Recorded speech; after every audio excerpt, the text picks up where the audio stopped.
welcome.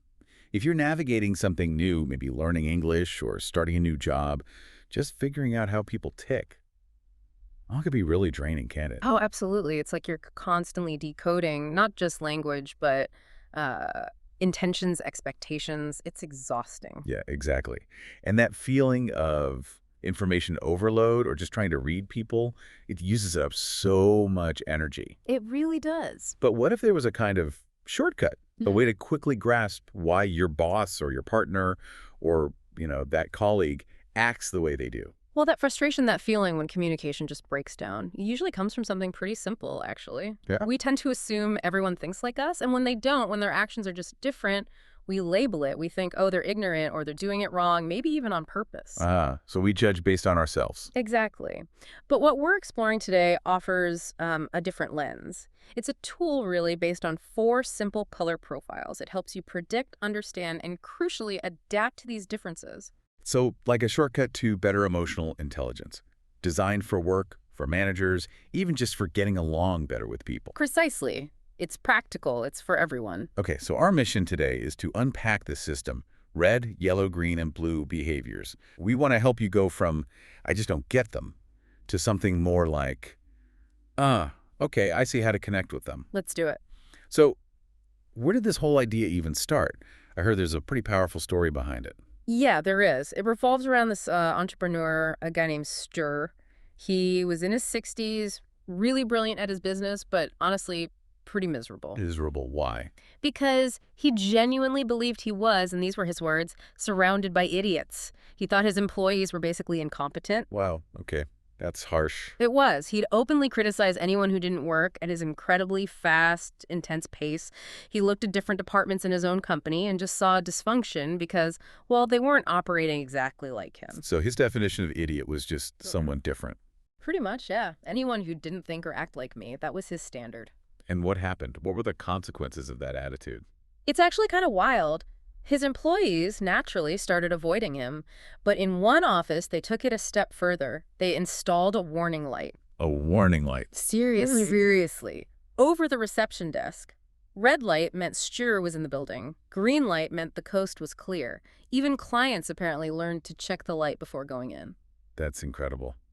And kind of sad, really. It is sad, because it shows perfectly how focusing only on yourself backfires. He alienated his most important resource, the people. The very people trying to make his company succeed. He just couldn't see it.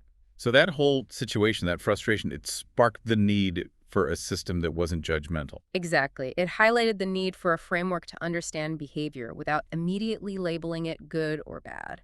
This led to refining methods based on decades of behavioral analysis. You might have heard of models like DISC. Yeah, I think so. Dominance, influence. Steadiness and conscientiousness. Right. It's less about deep psychology and more about observable, predictable actions, how people tend to behave. So it's about seeing patterns. Yes. And the core idea, the real foundational truth, is that critical thinking means we have to move past dismissing people just because they're different. We need to see the whole person, their strengths and weaknesses, not just measure them against ourselves. Because just dismissing them is, well, it's the easy way out, isn't it? It's lazy. Yeah. Exactly. Understanding takes effort, but it's so much more powerful. Okay, that makes sense. Ah. And that leads us to what you call the core rule of communication. You mentioned it sounds a bit daunting. It can feel that way at first. The rule is communication always happens on the listener's terms. Always on the listener's terms. Explain that. When you say something, anything, it doesn't just land perfectly formed in the other person's brain. It gets filtered instantly through their own unique experiences, their biases, their ideas, their behavioral style, all of it. So what they actually hear, what they absorb, might be completely different from what I intended to say. Very often, yes. Completely different. Okay, honestly, that sounds kind of frustrating. Like, what's the point if I can't control how they receive it? I can't change how their brain works? You can't change their fundamental wiring, no, but you can change the environment you create for that communication. No. By adapting your style. Think of it like choosing the right tool for the job. If you adapt, if you make it easier for them to listen, you create a safe space. They don't waste energy reacting to how you're talking. They can use that energy to actually understand the message. Okay. So adaptation isn't about being fake. Not at all. It's about being strategic, Flexible, so the message actually gets through clearly, like professional emotional intelligence. That's a great way to put it. It absolutely is. Think of these 4 color patterns we mentioned. Red, yellow, green, blue, like tools in a toolbox. Good. Every tool is useful, right? A hammer, a screwdriver, a wrench. But you wouldn't use a sledgehammer to hang a tiny picture frame. Right, context matters. Exactly. It doesn't mean the sledgehammer is a bad tool, just the wrong one for that specific situation. Same with communication styles. And this is where it gets really practical for listeners because, statistically speaking, would you say earlier? Most people aren't like us. That's the kicker. No matter what your dominant style is, chances are the majority of people you interact with regularly function differently. So if you only communicate in the way that feels natural to you, You're probably going to annoy or confuse most people without even realizing it. precisely. To understand these styles, we can map them simply. First axis. Are they generally quick and active or more reflective and thoughtful? Okay, quick versus reflective. Second axis. Are they primarily focused on tasks, getting things done, results process, or on relationships, people, harmony, connection? Task versus relationship. Got it. So those 2 axes give us the 4 types. They do. Let's sketch them out quickly. Okay, let's start with red. You said quick and task-focused. That's right. Reds are your drivers. They're all about efficiency, results, taking charge. They're decisive, often impatient. They're the accelerator on any team. They want to get things done, like yesterday. Yeah, I know the type. Straight to the point, no messing around. Exactly. They hate long meetings, small talk that doesn't lead anywhere. Their goal is winning, achieving. You mentioned the CEO who raced his kids in games. Yeah, even memory cards. Classic red behavior. It's usually not malicious. They just want to cut to the chase and get the results. Skip the fluff. Okay, makes sense. Next, yellow. You said quick, but relationship focused. Yes. Yellows are the optimists, the cheerleaders. High energy, sociable, love to talk, love to inspire. They're great persuaders, often the life of the party. They thrive on interaction and telling great stories. So, lots of enthusiasm. Maybe, sometimes a bit unrealistic. That can be the flip side. They think in big, exciting possibilities, which is fantastic for vision, but sometimes the practical details get lost. The example of the person hitting a lamppost and just saying, "It's fine, use the other door." Huh. Yeah, okay. Focus on the positive. Ignore the dent. Pretty much. Great at starting things with excitement. Maybe not always the best at following through on the boring bits, the paperwork. Gotcha. All right, now shifting gears to the more reflective side. Green. Reflective and relationship focused. Correct. And greens are actually the most common behavior type. They are calm, steady, value harmony and stability. They really strive to fit in, avoid conflict, and not offend anyone. They like things to be predictable. So the peacemakers. The steady eddies. Very much so. They are the glue that holds teams together. Think of that colleague, Maja, in the example, who always remembers birthdays, sends supportive notes. Right, the one checking in on people. Yes, they are fantastic listeners, incredibly loyal, great in supportive roles that challenge. They really dislike conflict and can be very slow to adapt to big changes because stability is paramount. Okay, and the last one. Blue. Reflective and task-focused. The blues. These are your perfectionists. Meticulous, logical, analytical, critical thinkers. They are driven by quality, accuracy, and following the correct process. Facts over feelings, always. The details person, the one who reads the instructions. Reads them twice, checks all the parts before starting the IKEA assembly, counts the screws if there's one bolt left over at the end. They'll take the whole thing apart to figure out why. Exactly. They need things to be right. They provide the essential quality control, the brake that ensures things are done properly, even if it takes a bit longer. Okay, so we have the impatient red accelerator, the bubbly yellow cheerleader, the stabilizing green listener, and the detailed blue brake. I can already see how knowing this could change interactions. That's the whole point. Now we move from just identifying the types to actually using this knowledge. Adaptation. Right, the practical application. How do we adapt? It starts with recognizing who you're dealing with. Is this person primarily red, yellow, green, or blue? Once you have a hunch, you tailor your approach to meet their needs. You aim for efficiency with reds, enthusiasm with yellows, security with greens, and accuracy with blues. Okay, let's try a real-world example. Say, I need to send an urgent project update email. How do I adapt it for each color? Let's start with red. For a red, get straight to the point. Bottom line up front, subject line. Project X update, deadline secure. First sentence. Project X is 80% complete, on track for Friday deadline. Then use bullet points for key actions or info needed. No fluff, no hope you had a good weekend, just the facts, quickly. Brutally efficient. Okay. What about sending that same update to a blue colleague? Complete opposite in some ways. The blue needs the detail. Start with a clear summary, yes, but anticipate their need for proof. Attach supporting data. Explain the methodology if necessary.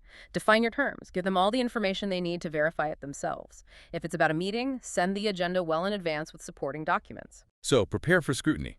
Give them the facts and the backup. Exactly. They value thoroughness and accuracy above all else. Never wing it with a blue. Okay.